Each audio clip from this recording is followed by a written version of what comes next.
जंतर मंतर में छात्रों पर हुई पुलिस कार्रवाई को लेकर संसद में विपक्ष ने सरकार को घेरा, जिसके बाद लोकसभा में जोरदार हंगामे के बीच विपक्ष ने कार्रवाई का निष्पक्ष जांच और जवाबदेही की मांग उठाई है। रक्षा मंत्री राजनाथ सिंह ने कहा कि भविष्य में पाकिस्तान से यदि कोई बातचीत होगी तो उसका विषय केवल पाकिस्तान अधिकृत कश्मीर होगा। आतंकवाद पर भारत का रुख पहले जैसा सख्त रहेगा। केंद्र सरकार ने राष्ट्रीय परीक्षा प्रणाली में सुधार के उद्देश्य से नंदन नालेकड़ी की अध्यक्षता में हाई पावर टास्क फोर्स गठित की, जो पारदर्शिता और तकनीकी सुधारों पर सुझाव देगी। नीट विवाद को लेकर बिहार में हुए विरोध प्रदर्शन के बाद पुलिस अधिकारी को निलंबित कर दिया गया, जबकि बड़ी संख्या में प्रदर्शनकारियों को हिरासत में लेकर आगे की जांच जारी है। जंतर मंतर प्रदर्शन और पुलिस कार्रवाई से जुड़े मामलों पर सुप्रीम कोर्ट तथा हाई कोर्ट में सुनवाई तेज हो गई है, जहां कई महत्वपूर्ण कानून पहलुओं पर बहस जारी है। प्रधानमंत्री नरेंद्र मोदी ने मन की बात कार्यक्रम में शिक्षा सुधार, अंतरिक्ष मिशनों, राष्ट्रीय सुरक्षा और युवाओं की भूमिका पर विस्तार से चर्चा करते हुए देशवासियों को कई महत्वपूर्ण संदेश दिए। भारत सरकार ने ब्लैक सी क्षेत्र में बढ़ते सुरक्षा जोखिमों को देखते हुए भारतीय नागरिकों के लिए एडवाइजरी जारी की है और यात्रा के दौरान विशेष सावधानी बरतने की सलाह भी दी है। महाराष्ट्र के शाहपुर क्षेत्र में अचानक आई फ्लैश फ्लड की चपेट में कई पर्यटक आ गए, जिसमें एक व्यक्ति की मौत हो गई जबकि एक अन्य की तलाश जारी है।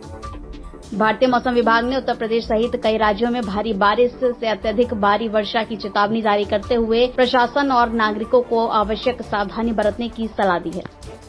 भारतीय star weight lifter Mirabai Chanu के शानदार प्रदर्शन करते हुए कॉमनवेल्थ गेम्स में स्वर्ण पदक जीता और भारत के पदक अभियान को नई मजबूती प्रदान की है।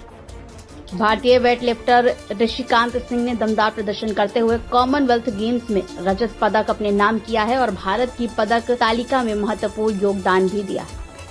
भारतीय मुक्केबाज जादूमणि सिंह ने पाकिस्तान के प्रतिद्वंदी को हराकर कॉमनवेल्थ गेम्स के क्वार्टर फाइनल में प्रवेश किया और शानदार प्रदर्शन से सभी का ध्यान आकर्षित किया। अमेरिका के पूर्व राष्ट्रपति डोनाल्ड ट्रंप और इजराइल के प्रधानमंत्री बेंजामिन नेतन्याहू के बीच हुई बैठक में ईरान, सुरक्षा और पश्चिम एशिया के हालात प्रमुख मुद्दे रहे। ईरान की ओर से तनाव कम करने के संकेत मिलने के बाद अंतर्राष्ट्रीय बाजारों में राहत देखने को मिली और कच्चे तेल की कीमतों में भी गिरावट दर्ज की गई। कारगिल विजय दिवस के अवसर पर देश भर में विभिन्न कार्यक्रम आयोजित किए गए, जहां शहीद सैनिकों को श्रद्धांजलि अर्पित कर उनके अदम्य साहस और बलिदान को याद किया गया। दिल्ली विश्वविद्यालय ने स्नातक प्रवेश प्रक्रिया के दूसरे चरण का संशोधित कार्यक्रम जारी किया, जिसके तहत छात्रों को सीट स्वीकार करने और दस्तावेज सत्यापन की नई समय सीमा दी गई है। लोकप्रिय क्विज शो कौन बनेगा करोड़पति के 18वें सीजन की प्रीमियर तारीख घोषित कर दी गई है, जिसमें एक बार फिर अमिताभ बच्चन मेजबान की भूमिका निभाएंगे।